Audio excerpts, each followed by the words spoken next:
Attorney Ricky Tumutorgo, nagtataguyod ng katotohanan, nakikipaglaban para sa bayan. Medyo seryoso na itong balitang ito. Ha? Dati kasi mga daw di umano, ha? Ngayon hindi na ito daw lang, hindi na lang ito di umano. Ano na ito mga kabunyog? Totoong balita na ito. Dahil sa isang press briefing, inanunsyo mismo ni Ombudsman Boying Rimulya na ngayong linggo, within this week, ay ipa-file nila ang kaso na plunder laban kay Rodante Marcoleta. Any clue doon sa yung senator for this week? Any clue kung sino? Si Senator Marcoleta, definitely, for resolution na. We're about to file it already. This week yung kay Marcoleta? Yeah. Okay.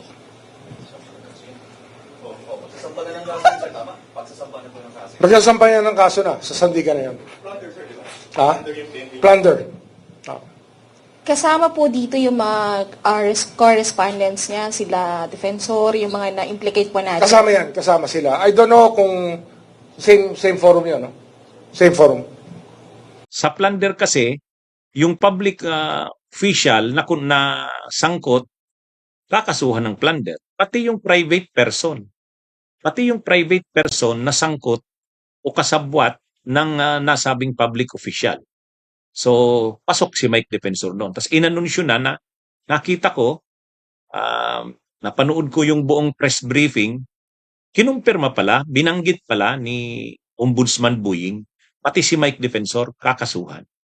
Kaya, ng plunder, Kaya mauuna pa yung kasong plunder ni Mike Defensor. Lalabas ito, yung kasong plunder ni Mike Defensor dito, mas mauuna kaysa dun sa qualified human trafficking niya doon sa Pasig KTV Bar at Blue Hotel. Bakit? Ayun kasi preliminary investigation pa lang yun.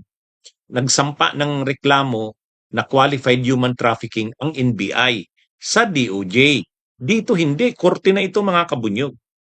Korte na ito. Ay ngayon, itong si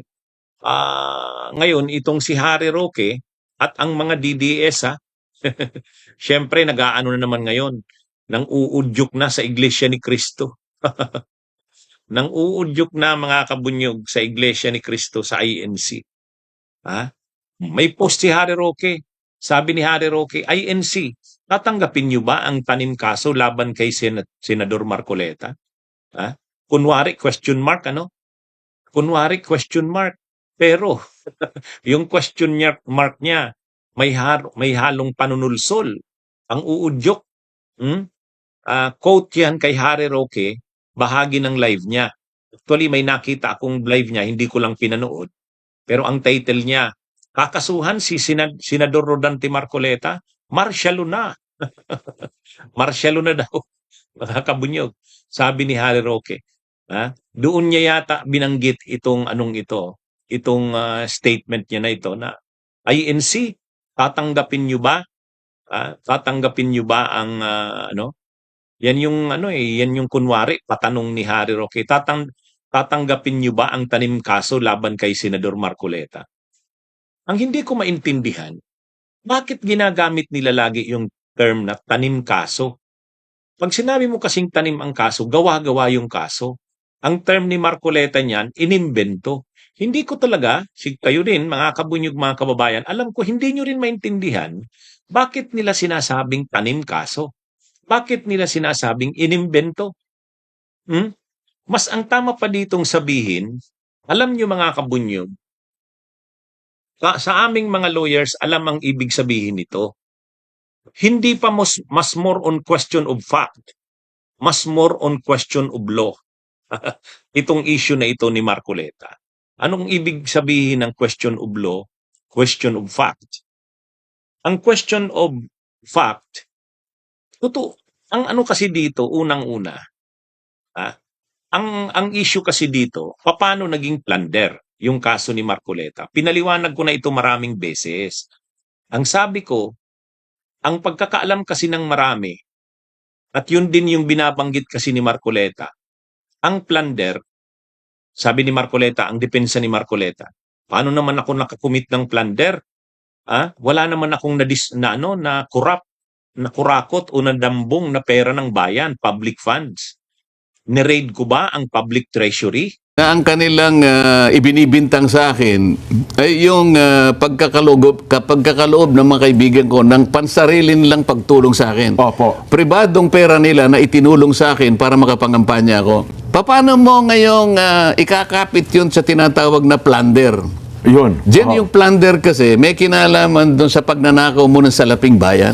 Bibigyan mo sila ng kung anong Ng klaseng pabor, ano pabuya bang- o opo. pangako na ginagamit ko yung aking opisina. Oho. Kapalit ng anuman ng may tutulong Mga ninyo sa akin. pabor, oho. Wala eh. So, yun ang kinakapit nila. Pribadong pera ay tinulong sa akin. Paano naging Oho. naging plunder public? ho yun. Paano naging plunder yun? Yun. Yun kasi yung common understanding ng plunder. Na ang plunder, dinambong mo ang pera ng bayan. Malversation, misappropriation, yun yung common. At ang sangkot ay public fund. So ang defense dito ni Marcoleta, napanood po yung mga sinabi niya dyan, hindi naman public funds ang involved dito, perang pribado. Siyempre, ang pera nga naman kila Mike Defensor eh. Kila Mike Defensor ang pera. So private. Kaya lang, kapag binasa mo kasi ang plunder law, 6 ang modes o paraan ng pag-commit ng plunder. Kapag nakagawa ka isa man lang doon, plunder na. Yung sinasabing nagmalverse, nangurakot, na dinambong ang public funds o pera ng bayan, ni-raid ang public treasury, first mode yun.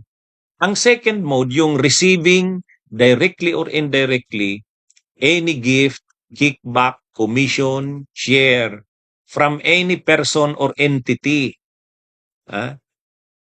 concerning a government project or contract or by reason of his public office. Yun yung kay Marcoleta, nag-receive ng gift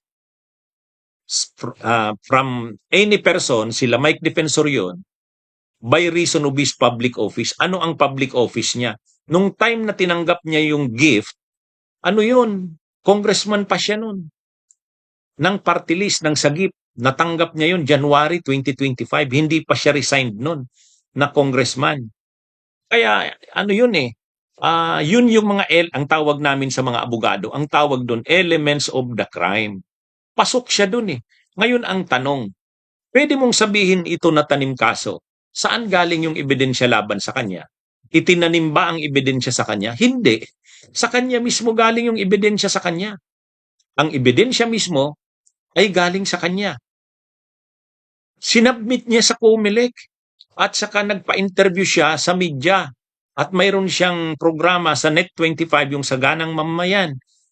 Ulit-ulit niya yung sinasabi na akala niya yung kanyang mga sinasabi ay tama. Parang hindi siya abogado ng mga sinasabi niya yun eh. Kaya paano masasabi ni Harry Roque ngayon na tanim kaso yun? Ang tinanim na kaso, yung mga ebidensya at testigo galing sa labas. Dito hindi, galing mismo sa bibig. Galing mismo sa bibig ni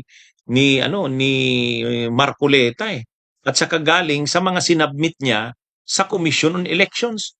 Kumuha lang naman ng kopya sa Commission on Elections eh, ng mga sinabi niya eh. Ngayon, ang problema dito kay Harry Roque, mga kabunyog, irresponsible itong ginagawa niyang ito.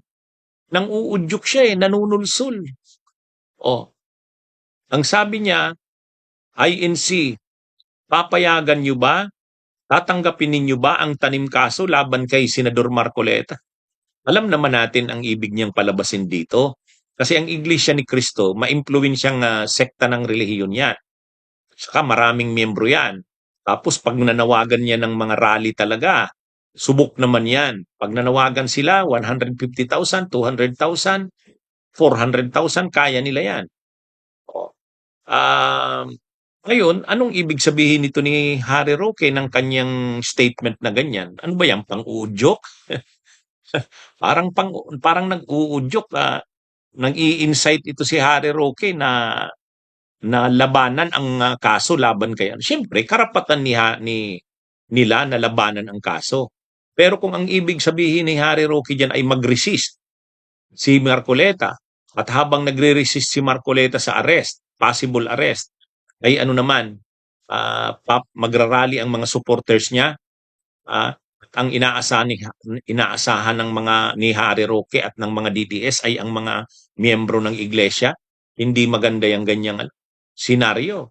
Nagpipilit sila niya na mag-create ng kaguluhan. No man is above the law. Hindi naman iglesia ni Cristo dito ang kalaban. Hindi naman kinasuhan si Marcoleta dahil sa siya'y iglesia ni Cristo. Wala namang koneksyon ito sa relihiyon. Hindi naman ito pag-suppress ng kalayaan sa pananampalataya. Wala namang koneksyon ito doon. 'Di ba? Bakit? Panggigipit ba ito sa iglesia ni Cristo? Hindi naman. Kinasuhan si Marcoleta, hindi naman dahil siya iglesia ni Cristo. Kinasuhan siya dahil din mismo sa ginawa niya. Ginawa nila Mike Defensor. So hindi nga ito magpo-fall sa tanim kaso eh. Hindi nga ito inimbento. Ha? Oo. Ngayon, ang gagawin na lang ni Marcoleta diyan sa korte, i-argue niya na hindi pasok sa plunder yung nangyari na yon. So question of law na ito. Question of law. Yung ginawa niya ba na yon?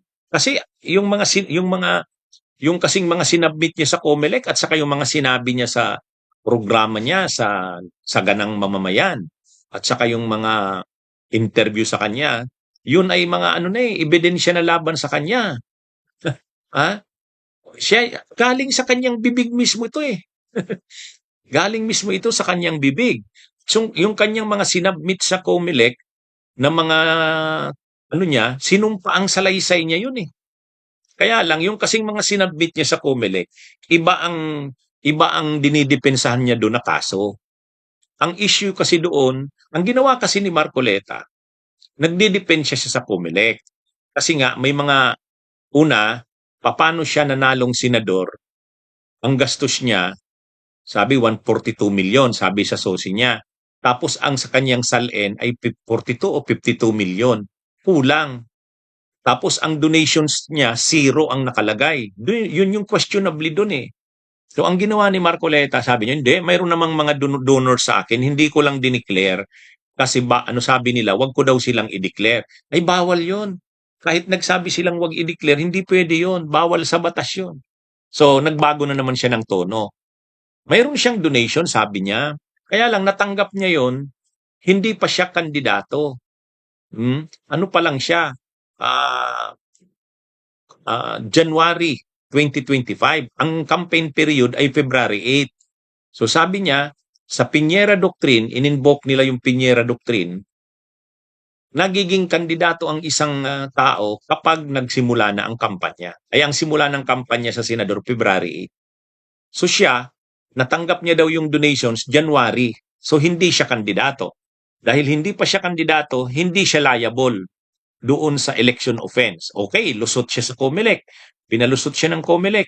Ang problema, yung sinabi niya na yon na sinabmit niya sa COMELEC at paulit-ulit niya rin yun na binabanggit sa programa, sa TV, sa mga sa social media, yun ang ginamit sa kanya ngayon.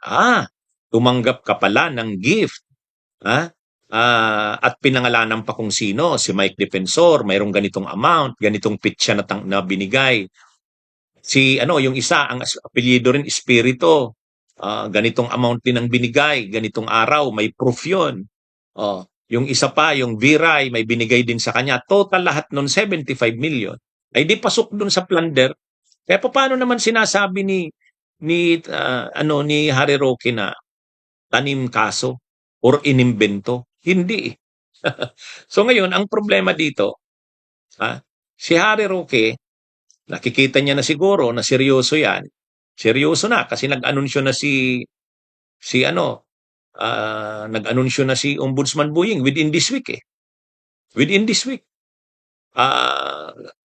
Kapag na-file yan, halimbawa Friday, na-file ng Friday, by Monday next week, ira-raffle yan ng Sandigan Bayan. Pag na-raffle yan ng Sandigan Bayan, maglalabas na kaagad yan ng warrant of arrest. Pag naglabas ng warrant of arrest, aarestuhin si Marcoleta. So anong ginagawa ngayon ni Harry Roque? Parang nang uudyok eh. INC, tatanggapin niyo ba ang tanim kaso laban kay Senador Marcoleta? Hindi maganda na nagsasabi ng ganyan si Harry Roque. Kasi parang inuudyukan niya ang INC na mag-resist. Ha? Hindi, ano to eh, open na ano niya, hayagan niya itong ano,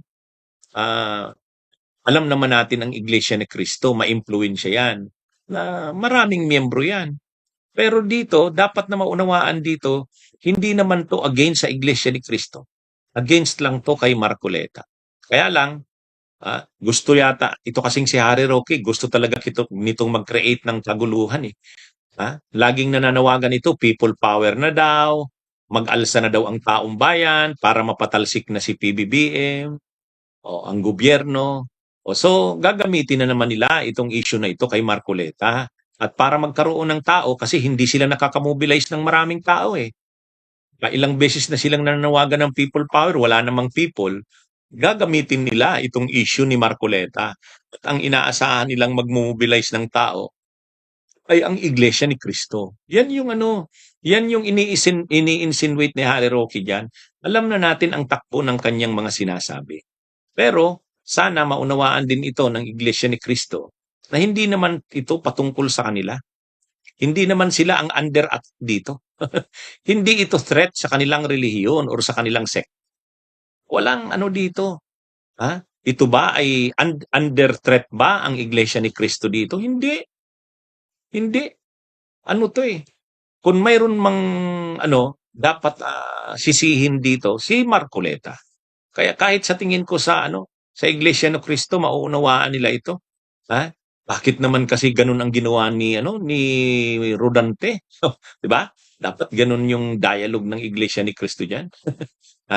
Anyway, mga kabunyog, abangan natin ang mga mangyayari kasi kapag i-file yung kaso ngayon Friday, by Monday next week baka lumabas na ang arrest warrant niyan.